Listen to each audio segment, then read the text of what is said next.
Thank you, Holy Spirit. Thank you for this beautiful time that you've given us. Yes, Lord, you are the miracle worker. You are the bondage breaker. You're the God of miracles, God of wonders. You are the light of the world. The God who said, I am that I am.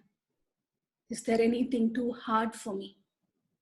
Yes, Lord, this afternoon, we invite your presence in our midst. Your word says that you have rescued us from the dominion of darkness, and you have translated us into the kingdom of your light. And this afternoon, Lord, we are here with anticipation, with expectation, because you have come to set us free. You have come to touch us. You have come to heal us. You have come to release us from every oppression, from every sickness, from every guilt, from every shame.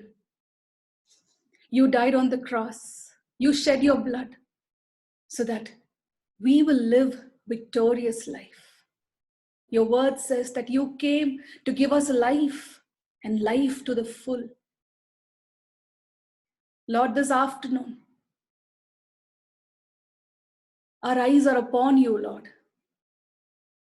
Our hearts are full of faith and anticipation. We know that you will honor our desires. You will honor our faith. We know that you are here in our midst. We know that every prayer will be answered. We know, Lord, that your presence is so real that each one of us, wherever we are, in our own homes, Lord, we are going to experience a special touch from you this afternoon. You are moving us into the more glorious. So here we are, Lord. Touch each one of us. We await to hear from you. We await to receive from you this afternoon. In Jesus' name we pray. Amen. Good afternoon once again. Thanking you, each one of you, for joining us today, this afternoon. Yes, today is a very special day. As I had already mentioned, from this month onwards, every first Wednesday, we will be doing this session Into the Glorious, where we will be specially meditating on God's word concerning healing and deliverance from demonic oppression. And we will also be praying for the same. So our first message today Into the Glorious series is titled From Darkness to Light. If we can turn our Bibles to John chapter 8, verse 12. John 8, verse 12. Jesus says, I am the light of the world. Whoever follows me will not walk in darkness, but will have the light of life. Yes, so all that Jesus is represented by light. Whatever Jesus represents, it could be joy, it could be freedom, it could be healing, it could be deliverance, victory, hope, comfort, fruitfulness, peace of mind, whatever it is, whatever Jesus represents is represented by light. Yes, so absence of light is darkness, and darkness is nothing but a symbol of sickness. It's a symbol of despair. It's a symbol of oppression, hopelessness, and things that try to cripple us down. That is what darkness represents. And even as we prayed in Colossians 1:13, we read that God has rescued each one of us. He has already rescued us from the kingdom of darkness. And Colossians 1:13 says, he's not only rescued us from the kingdom of darkness, but he has transferred us into the kingdom of light. Yes. So the kingdom of Jesus, the kingdom of Jesus is nothing but the kingdom of light. So this is how God loves us, that each one of us were down in our own sin, in our own things, that he loved us so much. He has rescued us by sending Jesus as a ransom to die for us. He rescued us from the kingdom of darkness and he has transferred us. He did not just leave us alone there. He transferred us into the kingdom of light. So if we are in the kingdom of light, what are we supposed to live as? Now, in the book of Isaiah, the prophet Isaiah declares a blessing over the people who are living in oppression. They are living in sin, they are living in demonic oppression. And this is what he prophesies over them. Isaiah chapter 9, verse 2, we read, the people who walk in darkness.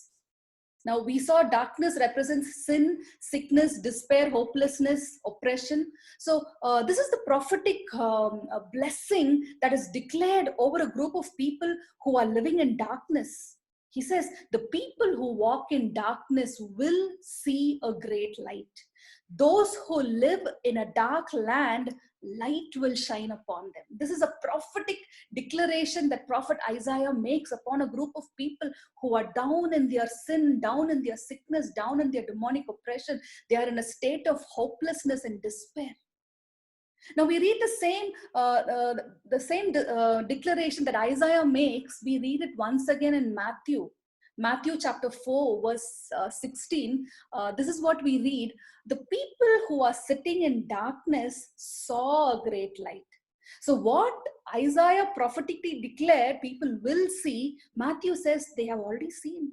The people who are sitting in darkness saw a great light. And those who are sitting in the land and the shadow of death, upon them a light has dawned. So this is a prophetic declaration that is made over you and me. The prophetic declaration that is made over us is that if we are sitting in darkness, it means we've already seen a great light. We who are sitting in the land of the shadow of death, upon us a light has dawned. Now, who is this great light? This great light is Jesus. We read in John chapter 12, verse 46. This is what Jesus tells. I came into the world as light so that no one who believes in me should stay in darkness. So if Jesus is the light of the world, whoever believes in Jesus should not stay in darkness. Whoever believes in Jesus should not be staying in hopelessness. They should not be staying in sin. They should not be staying in sickness, oppression and despair. Because according to God's word, if God's word declares in John 12:46, I have come into the world as light so that no one who believes in me should stay in darkness. It means that you and I who believe in Christ are not meant to stay in darkness. We are not meant to stay in oppression. We are not meant to live with sickness and sin in our lives. The whole of the Bible talks about why Jesus came. Jesus came, according to Luke 4:18, to set the captives free, to release them from the prison. In John 10:10, he says, I came that you might have life and life in abundance. In Luke 19:10, he says, I have come to find and restore what is lost. What has the enemy taken from our lives? Is it our health? Is it our joy? Is it our peace? The word of God clearly says that Jesus came to find and restore what is lost. Today, what has been lost, what the enemy has taken from your life and my life, Jesus has already came to restore it. It is for us to take it. Amen. And we will have it if we believe it. In 1 John 3:8, he says, Jesus came to destroy the works of the devil. Sickness is a work of the devil. Depression is a work of the devil. Financial problems is a work of the devil. So if Jesus came to destroy the works of the devil, you and I who believe in Christ, you and I who trust in him should not stay in darkness. Because he says, whoever believes in me will not stay in darkness. Yes. So this afternoon, if you find yourself living in darkness, which, as I said, is a characteristic of sickness, is a characteristic of sin, some form of sin, some despair, some failure, a pattern of failure. If we find ourselves living in hopelessness and demonic oppression in whatever we do, remember one thing that God wants us to remember today is that God sent his son Jesus as a ransom for you and me, only to release us from the dominion of darkness to the kingdom of his light. So the way has been set through Jesus. The pathway has been made clear. We have already been released and we are already on the path to the kingdom of light. Colossians 1:13. I again want to read that. For he rescued us from the kingdom of darkness and transferred us. So rescued and transferred us to the kingdom of his dear son, the kingdom of light. Amen. So this afternoon, we are going to meditate upon a passage. It's an event that happened in the Bible, and it might have happened more than 2000 years ago, but there are lots of life lessons that we can learn from it. Not only learn, but also apply in our own lives even today. Most of us would have read this story many times. This is a story of a blind man whose life completely changed with just one encounter that he had with Jesus. He'd never met Jesus until that time. And with that one encounter, the life of this man completely changed. Now, today, the same Jesus is going to change your life and my life as well. Amen. 2 Corinthians 4:6 clearly says, for God who said, let light shine out of darkness, is the one who has shone into our hearts to give us the light of the knowledge of the glory and the majesty of God, which is revealed in the face of Christ. Now, what do we understand? Now, the glory and the majesty and the light of God is clearly revealed in the face of Christ. Now, as we read this encounter that this blind man had with Jesus, we're just going to see how the light of God began to release this man out of the darkness. He's a blind man, and his name is Bartimaeus. Now, there are two passages that we're going to be reading simultaneously.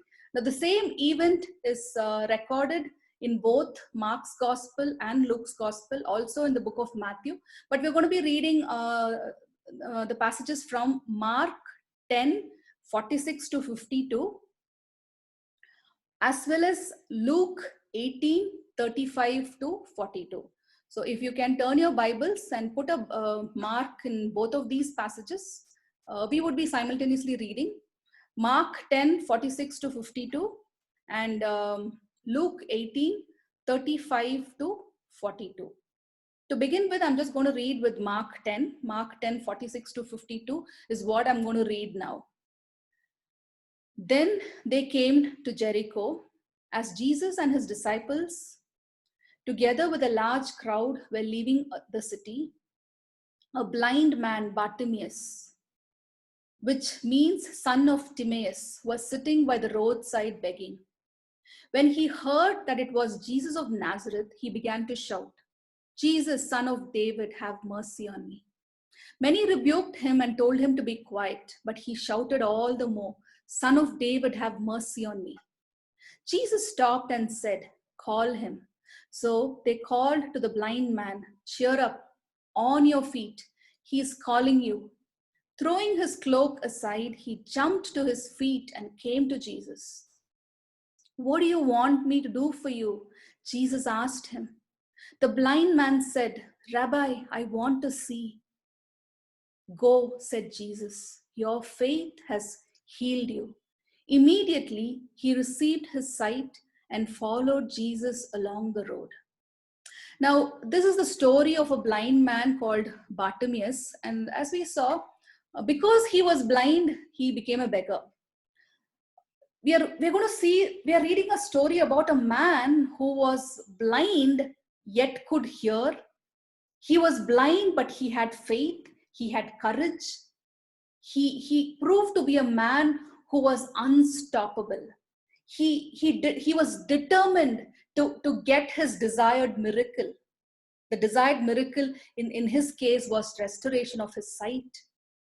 And we saw how when he encountered Jesus, he was able to get what he wanted, the restoration of his sight.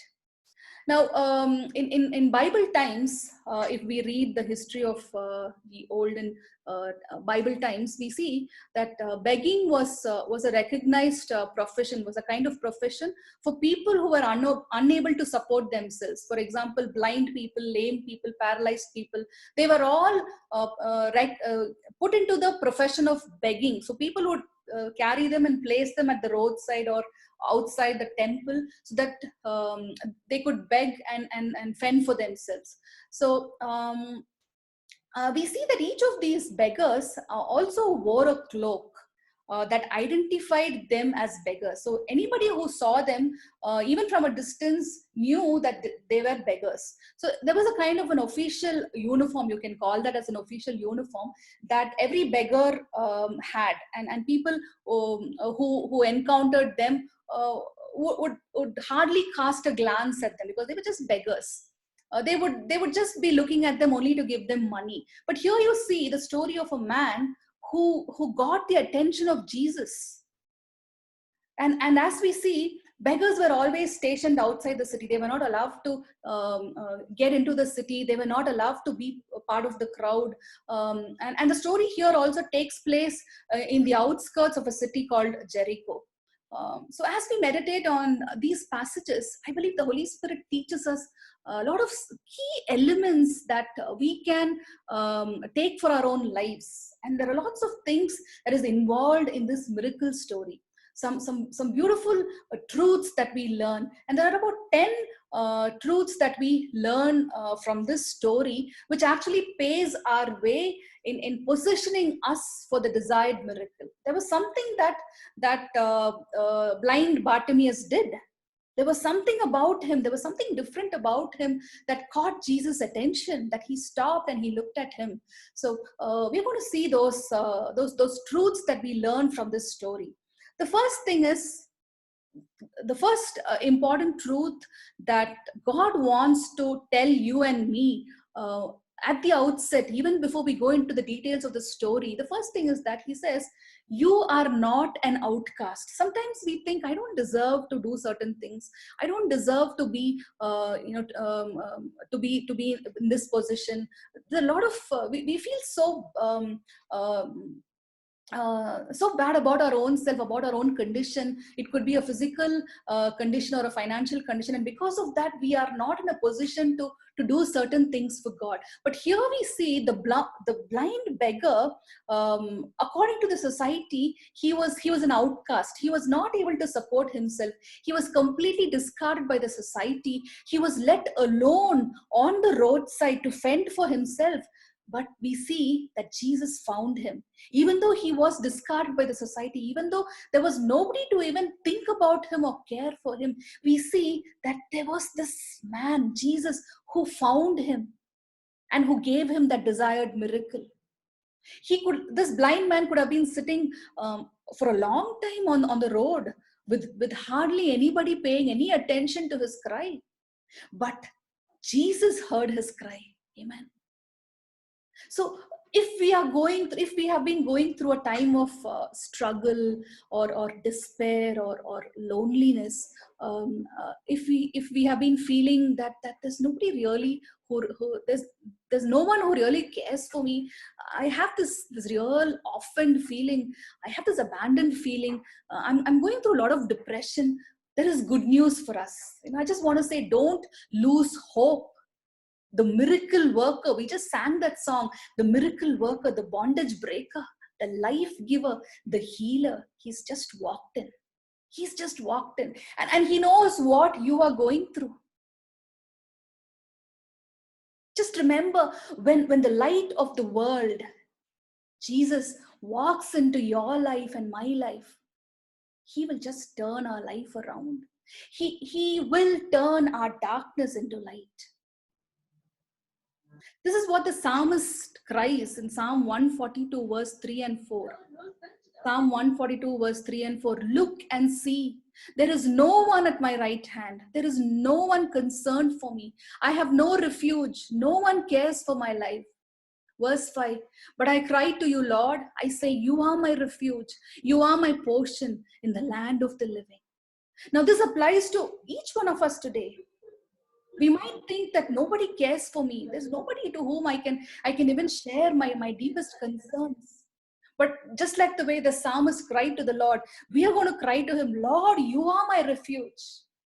We're going to cry to him, Lord, you are my portion in the land of the living. I have none other than you. Amen. The second truth that we learn from this passage is that Jesus is closer than you think he is. Sometimes we feel so distant from God because of what we are going through, because of the difficulties, because of the kind of situations that we find ourselves in. We feel so distant from God.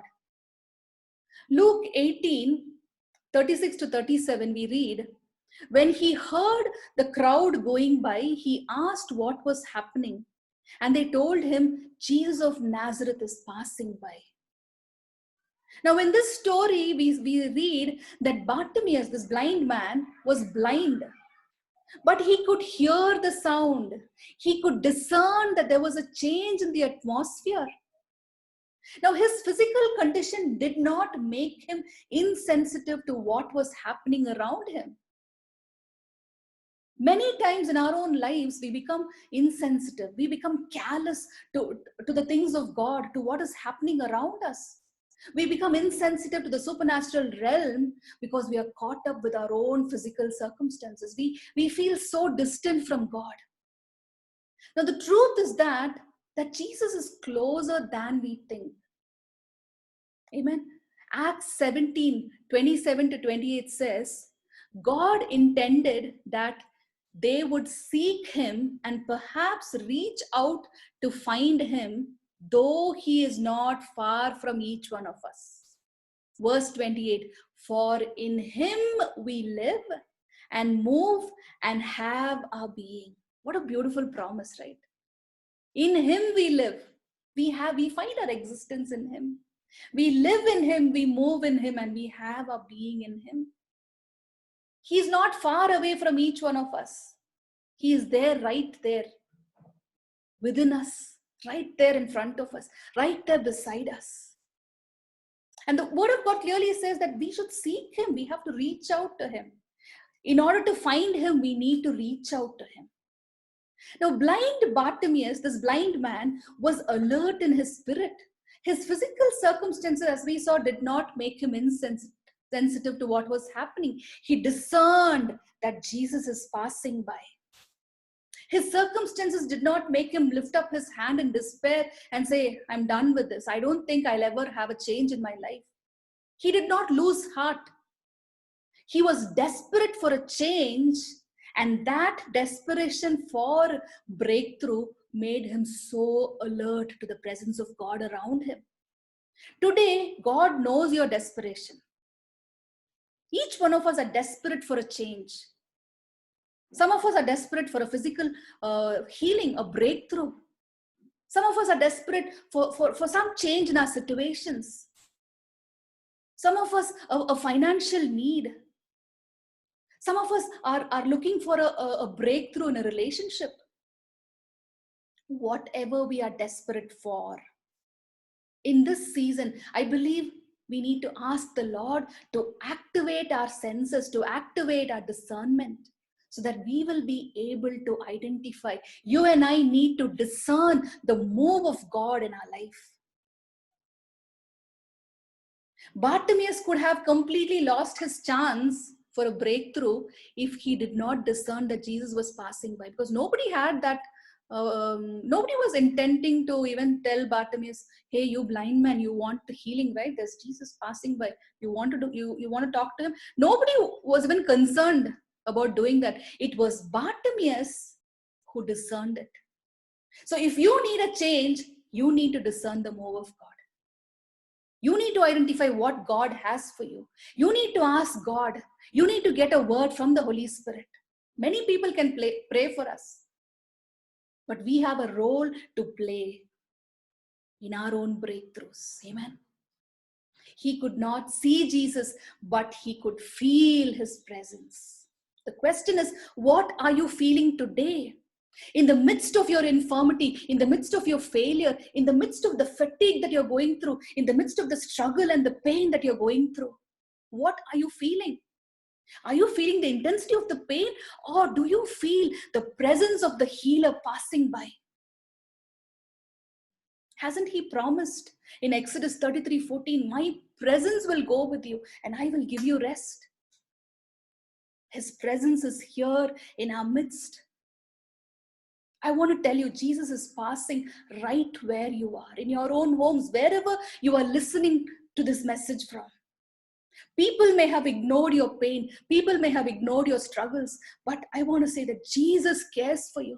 He's coming to you. He's right there beside you and he wants to touch you. He wants to give you the miracle you've been praying for. Amen. The third truth that we learn from this, call on his name.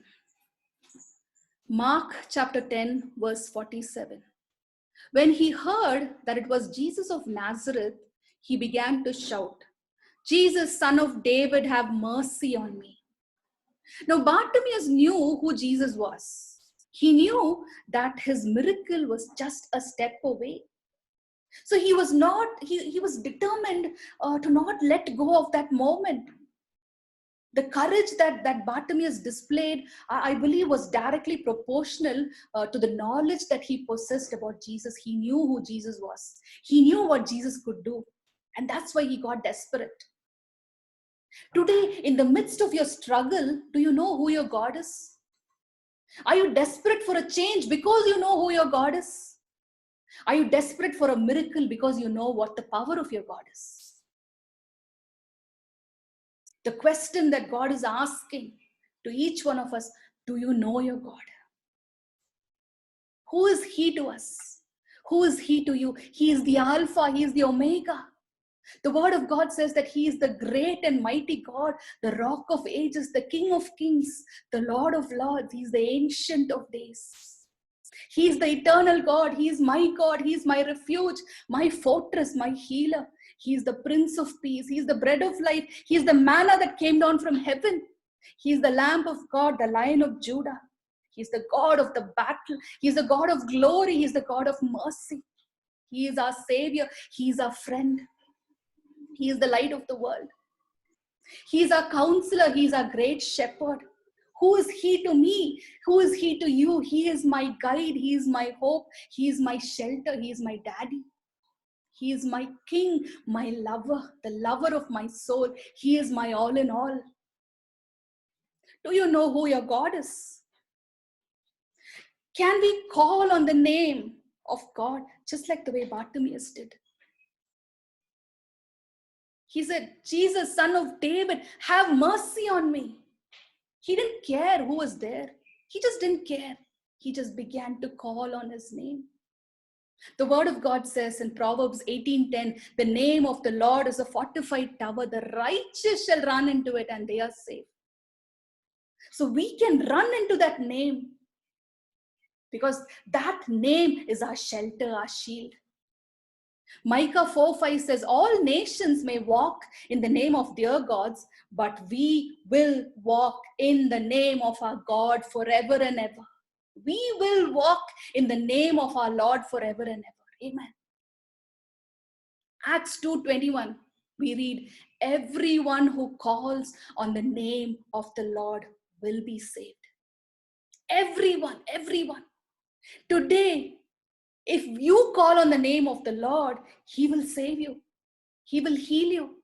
He will touch you. He will release you from that darkness and he will show you his light.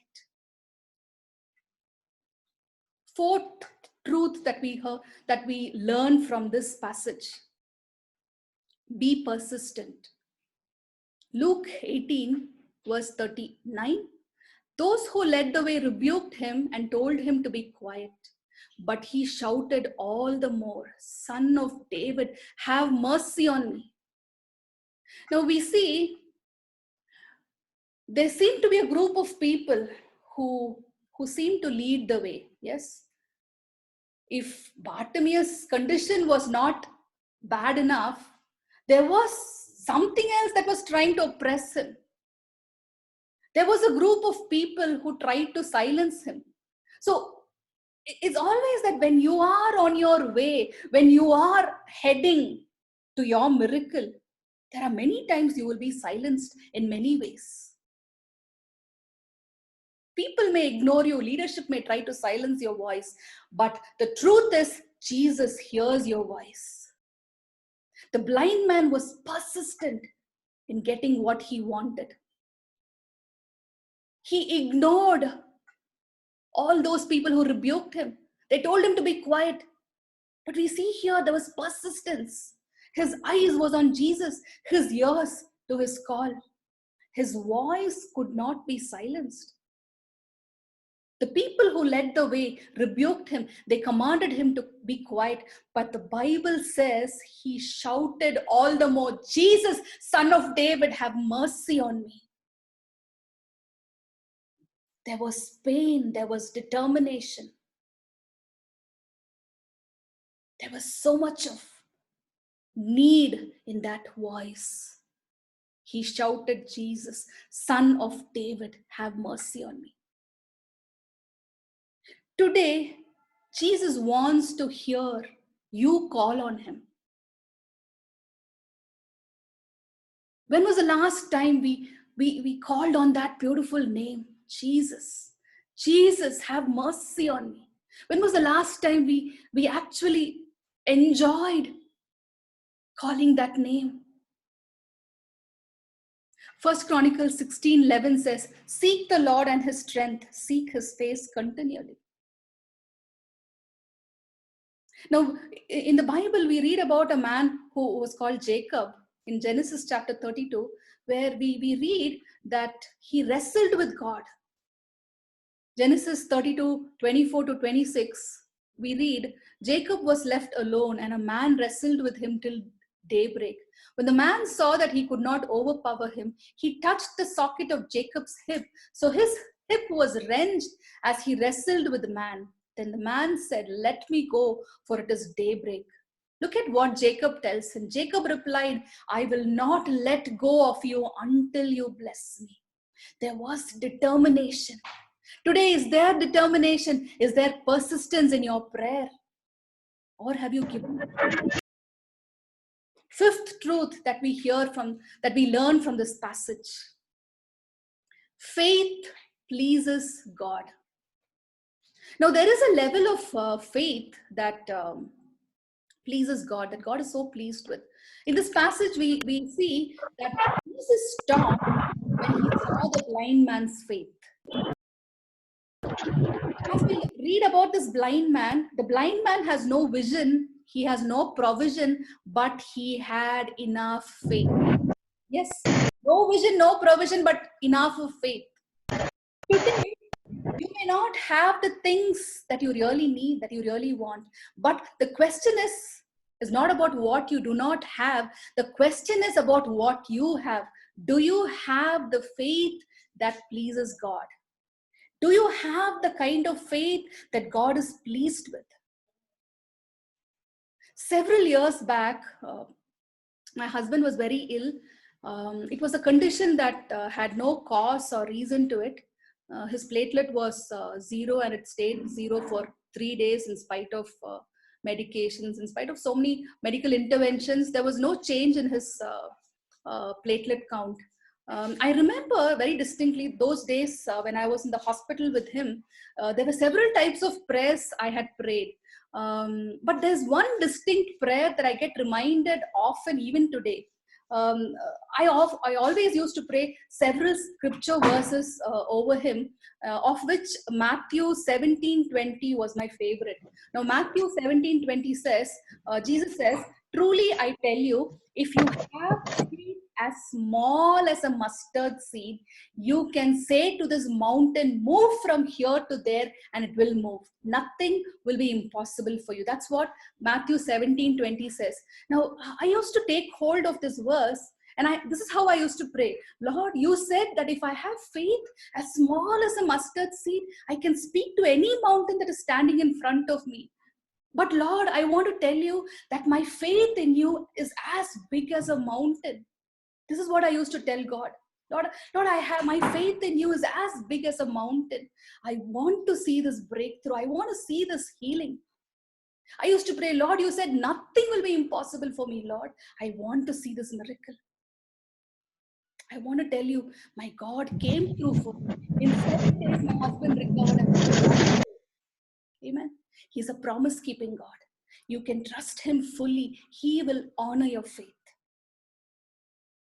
In this story, when Jesus saw the blind man's faith and persistence, we see that Jesus stopped. Nothing attracts Jesus like the way faith does. Your faith in his name, your faith in his power will cause Jesus to stop. Amen. Hallelujah. Your faith has the potential to get the Lord's attention. The question is, how is your faith life today? How is your faith life today? Are you tired of waiting for your breakthrough, that you are on the verge of giving up? Or have you already given up? Has your hope run dry? The word of God says that the mercy of the Lord never runs dry. Amen. His love for you never runs dry. So if you are on the verge of giving up, come back to him. Run back into his arms of love. He cares for you. He cares for you. Call upon his name. He will come to you when you call on him. Amen. In this passage, we see that Jesus not only stopped, but he called him. Let's read Mark 10:49. Mark 10:49. Jesus stopped and said, call him. So the same Jesus who called Bartimaeus, the same Jesus who stopped and called Bartimaeus is calling you. He's seen your tears. He knows your pain, and he is calling you. The question is, do you hear his voice today? Are you able to feel his presence near you? You may not know him, but he knows you by name and he is calling you. The word of God clearly says that God has not forgotten your need. He is calling you. According to that passage, Mark chapter 10, verse 49, we know that no matter what we are going through, God's word exhorts us saying, cheer up, on your feet, he is calling you. Cheer up, on your feet. This is not the time for you to be sitting down. This is not the time for you to be feeling sorry. No, the master is calling you on your feet. The question is, do we have a faith that pleases God? Hebrews 11:6 says, without faith, it is impossible to please God. But anyone who comes to him must believe that he exists and he rewards those who earnestly seek him. We must believe that Jesus exists and that he rewards those who earnestly seek him. So Jesus is not a figment of imagination. He's real. He's truly the God who hears. He's truly the God who heals. He's truly the God who saves. If you are here and if you're listening to this message for the first time, I want to tell you, try Jesus. Call on his name. Call on his name. Sixth truth that we learn from this passage. Throw away the cloak. Mark chapter 10, verse 50. Throwing his cloak aside, he jumped to his feet and came to Jesus. Now, as soon as blind Bartimaeus heard the voice of Jesus calling him, he did two things. The first thing is, he threw away his cloak. Now, the very garment that identified him, not only as a blind man, but also as a beggar, he threw it away, even before he received the miracle. So, I believe blind Bartimaeus positioned himself to receive the miracle by throwing off his old identity. So when he threw that cloak, he was still a blind man, but he wanted to throw off that identity because he knew, when I hear the master calling me, my miracle is already there. So don't say, I will first get healed and then I will serve God. I will first get my breakthrough and then I will pray for someone else. Throw away your old identity and run to him. So the second thing that Bartimaeus did was he ran to Jesus. He threw off his old identity and he ran to Jesus. Amen. The moment the blind man heard the voice of Jesus calling him, he knew he's become a new creation. So he ran to Jesus. He ran towards him. 2 Corinthians 5:17 says, therefore, if anyone is in Christ, he is a new creation. The old is gone, the new is here. Can each one of us declare that for our own selves? The old is gone, the new is here. When Jesus walks into our life, when Jesus calls us, the old sickness is gone, the new healing is here. Amen. The old is gone, the new is here. So the blind man, in throwing away that cloak, he threw away every hindrance. He threw away everything that stopped him from experiencing his new identity in Christ. Today, there are many things in your life and my life that needs to be thrown away. And I believe even now the Holy Spirit is speaking to us. What are those things that needs to be thrown away? Is it my unbelief? Is it my anger? Is it my way of life? Is it something that is holding me captive? That is stopping me from experiencing life and life in abundance? Is there anything that needs to be thrown away? Hebrews 12:1-3 says, therefore, since we are surrounded by a great cloud of witnesses, let us throw away everything that hinders us. So this is a command that the word of God is giving us. Let us throw away everything that hinders us. And let us run with perseverance. That is what the blind man did. He ran with perseverance. Verse 2, fixing our eyes on Jesus, the pioneer and the perfecter of our faith. So is that our life today? Is that your life and my life today? Am I willing to throw off everything that hinders me? Am I running with perseverance, fixing my eyes on Jesus? Because he is the pioneer, he is the perfecter of my faith. Let us decide, let us make a decision today that we will throw away everything that hinders my walk with God. Because when I am willing to throw that away, the healer has already granted me that healing. Amen. Amen. Hallelujah. Yes. What's the seventh truth that we hear or learn from this message, from this passage? Seventh truth, tell him your needs. Luke 18:40. When he came near Jesus, Jesus asked him, what do you want me to do for you? So as we read about this encounter, the blind man running towards Jesus, and as he came near to him, Jesus asked him this question, what do you want me to do for you? We have a God with whom nothing is impossible. Amen. The word of God clearly says that God can satisfy all of our needs. Philippians 4:19 says, my God will supply every need of yours according to his glorious riches in Christ Jesus. Every need, no matter what it is. Today we might have come with different needs and we might think, is it possible? Is it possible for God to even meet this need? The word of God clearly says every need of us, God will supply according to his glorious riches in glory in Christ Jesus. Psalm 145:15 and 16, the psalmist cries out, all eyes look to you, God, For you give them food in their due season. You open your hand and you satisfy the desire of every desire, every need of every living thing. God is more than able to satisfy. Amen. Amen. So that is our promise today. Every need of mine, every desire of mine, God is more than enough. Jesus is more than enough to satisfy. So we see here to the man who ran to Jesus throwing away his cloak, Jesus asked this question, what do you want me to do for you?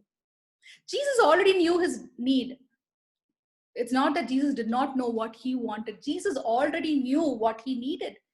Yet he asks him. Now, Jesus wants each one of us to ask him, just like a father, just like a child will ask his father. Because in Matthew 7, verse 7 and 8, he says, ask and it shall be given, seek and you will find, knock and the door will be open. For everyone who asks receives, he who seeks finds, and to him who knocks the door will be opened. So it is for us to ask, it is for us to seek, and it is for us to knock. Bartimaeus, as we see in this passage, he did not try to tell his needs to the ones who tried to silence him. He did not want to tell his needs to anybody else around there in that place. He told his needs to the one who he knew will be able to meet that need. He knew the one who could turn his darkness to light. And the same God who turned his darkness to light is here in our midst. And he is the same Jesus, and he is asking you and me, what do you want me to do for you? What do you want me to do for you?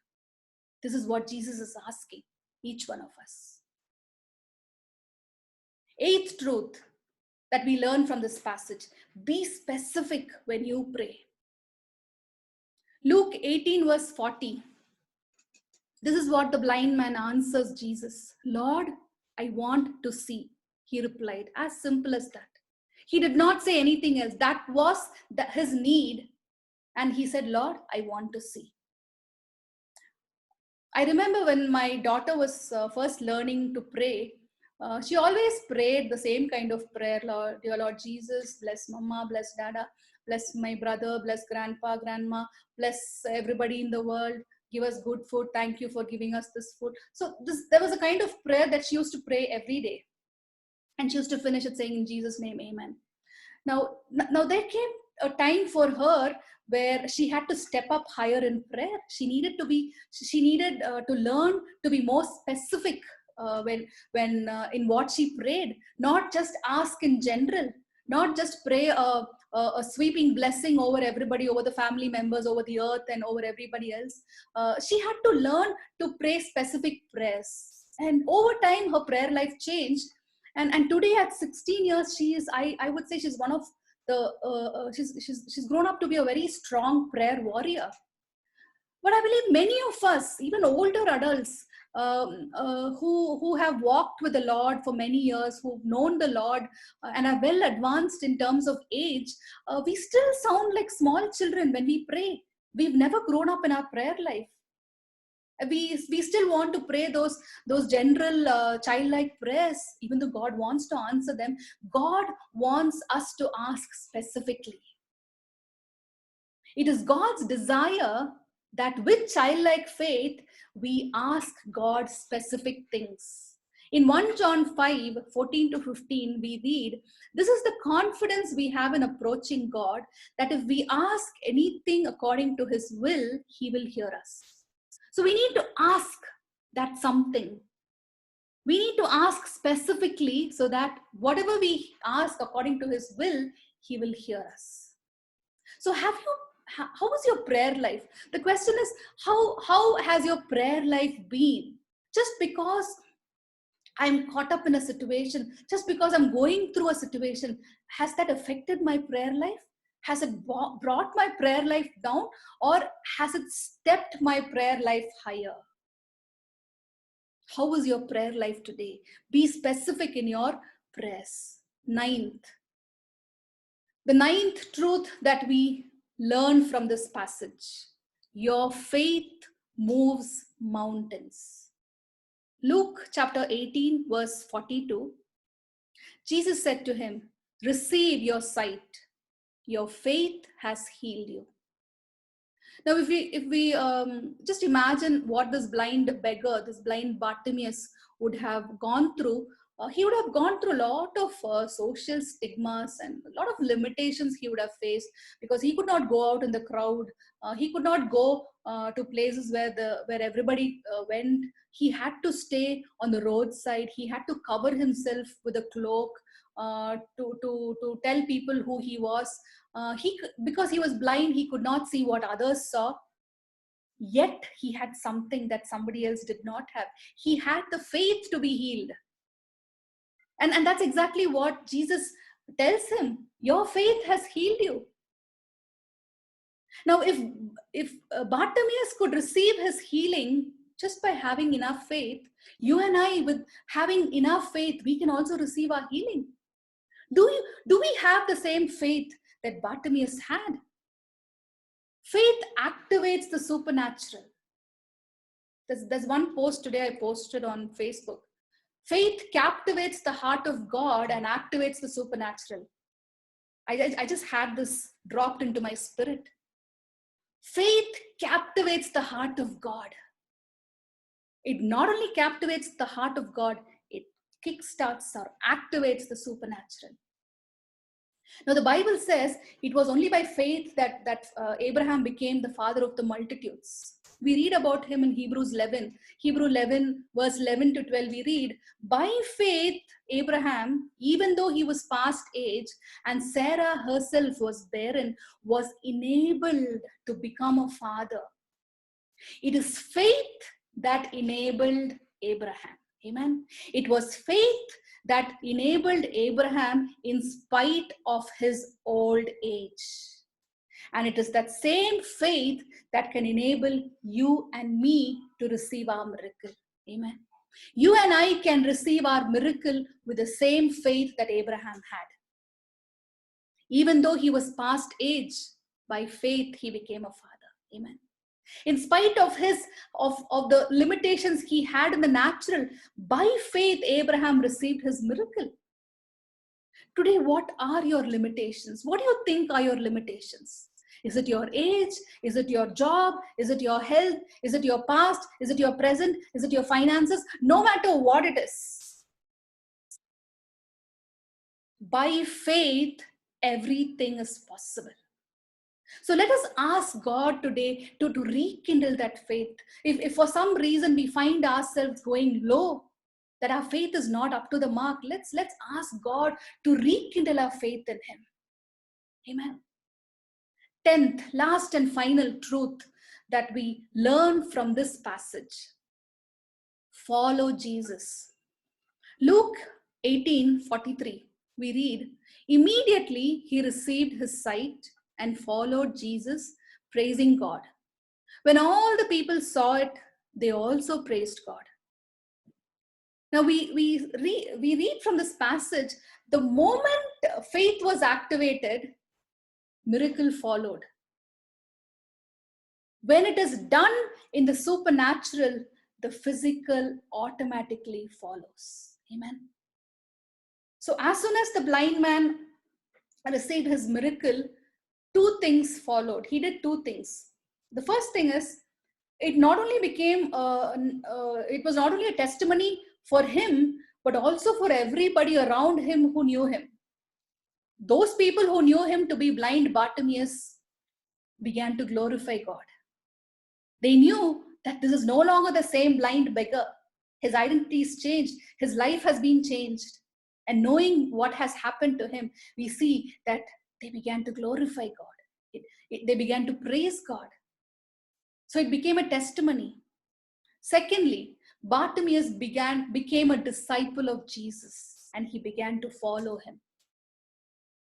So as we look back into our own lives, your life and my life, I believe every miracle that we have received would have brought these two things. So every miracle not only brought praise and glory to God, but I believe it would have brought us closer to him. It would have enabled us to walk more closely with him. Every struggle that we encounter in our life is only a pathway to follow Jesus more closely. I want to repeat this again. Every struggle that you are encountering now is only a pathway to follow Jesus more closely. Amen. So through his infirmity, through his limitations, the blind man, the blind beggar discerned the call to follow Jesus, the call to follow Jesus the rest of his life. So the question today I want to ask you, in the midst of your adversity, in the midst of your sickness, in the midst of your hopelessness, in the midst of your darkness, do you discern a distinct call? Or are you waiting? Because the blind man discerned it. He discerned the call. The call of God is here. And he's calling us.